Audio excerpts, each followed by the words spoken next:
Have you ever wondered why some websites just completely crash during a big event, while others seem to stay up no matter what you throw at them? Well, today, we're diving into the secrets of building systems that just don't break. We're going to explore how to design for failure, so your services can keep running always. Let's get into it. Okay, this might sound like a bit of a riddle, but what do 7 billion people and a massive online service actually have in common? Well, they both have a critical vulnerability, a single weak spot that could bring the whole thing crashing down. I mean, this quote just nails it, right? Think about it. Our entire species, all of us, on this one planet, we're a single point of failure. If a big enough asteroid hits, if there's some global catastrophe, well, if Earth goes, humanity goes. It just goes to show you that designing for resilience isn't just a tech problem. It's a fundamental concept of survival. So let's bring that huge cosmic idea all the way down to Earth, and specifically into the world of technology.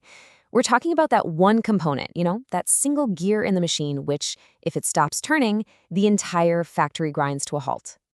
And this is what we call a single point of failure, or SPOF for short. It's any part of your architecture that isn't built to be resilient. If it goes down, everything, and I mean everything, that depends on it goes down right along with it. It's the Achilles heel of any system. Okay, check this out. Here's a classic example. You can have dozens of super powerful web servers all ready to handle user requests. But if they all rely on one single database, what do you think happens when that database crashes? Yup, exactly. Your entire service is just gone. That database is the single point of failure.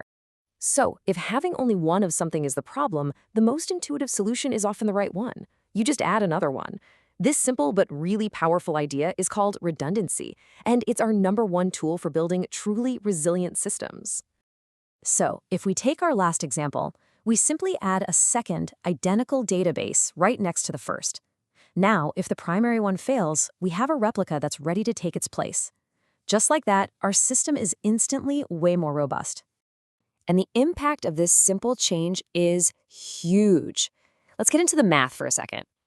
If the chance of one database failing is P, the chance of 2 independent databases failing at the exact same time is P squared, which is a much, much smaller number. What that really means is we've just dramatically increased our system's reliability. Now, you gotta know, not all redundancy is created equal. On one hand, you've got a simple passive backup. That's a copy you use to restore data after a crash has already happened. But on the other hand, you have an active replica, sometimes called a master-slave or primary replica setup. This thing is a live mirror of the main database, copying every change in real time, making it ready to take over almost instantly. So we added a second database. Problem solved, right? High fives all around? Well, not quite. In system design, fixing one problem often just reveals the next one. By adding that replica, we've actually created a brand new challenge for ourselves. Okay, so we now have our servers, and we have our 2 databases. But how do the servers know which database to talk to? And if the main one fails, how does everything automatically know to switch over to the backup? This whole decision-making process is our new problem.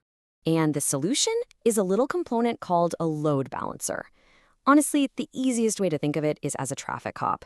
It sits right in front of our databases and intelligently directs all the incoming requests, spreading out the load and, crucially, routing around any failures it detects.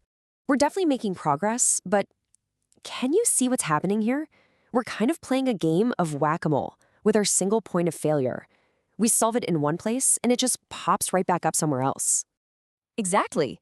We just brought in this traffic cop to manage our 2 databases.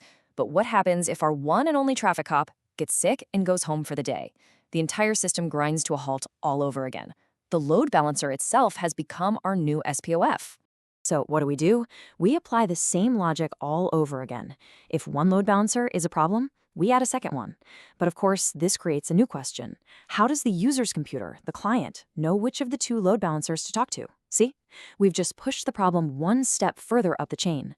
And the solution this time is something that basically powers the entire internet, the domain name system, or DNS. Think of DNS as the internet's giant phone book. When you type in a domain like facebook.com, DNS doesn't just give your computer one phone number, it can give it a whole list of them. Each one of those numbers, or IP addresses, points to a different load balancer. So if the first path fails for some reason, your browser just says, no problem, and tries the next one on the list. It's resilience built right into the fabric of the web. Okay, we've built a pretty resilient system so far. We've got redundant databases, redundant load balancers, DNS managing it all, but let's zoom all the way out. What happens if the entire physical data center gets hit by a hurricane or an earthquake? And here we see the ultimate SPOF. Our entire beautifully redundant system, all our servers, all our load balancers, they're all sitting inside one single building. If that data center goes offline because of a power outage or a flood, our entire service is just gone. So the ultimate solution is to replicate the entire system across multiple geographically separate regions. We have a complete copy of our architecture in Region 1 and another complete, identical copy in Region 2. Now, even if an asteroid hits one of them, the other one can take over. So we've built a system that can withstand disasters, but all of that is defensive. The most resilient companies in the world have learned that the best defense isn't really good offense. They don't just sit around and wait for failure to happen. They cause it themselves on purpose, just to make sure their systems are truly unbreakable.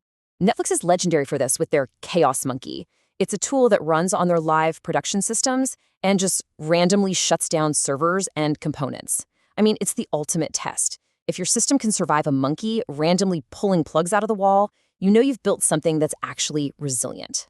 All right, so let's recap the core strategies we've talked about. First, replicate your key components, like using a primary/replica setup for your database.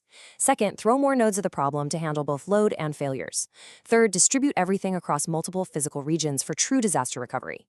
And finally, and this is the big one, don't just plan for failure, proactively test for it. And that brings us to our final thought.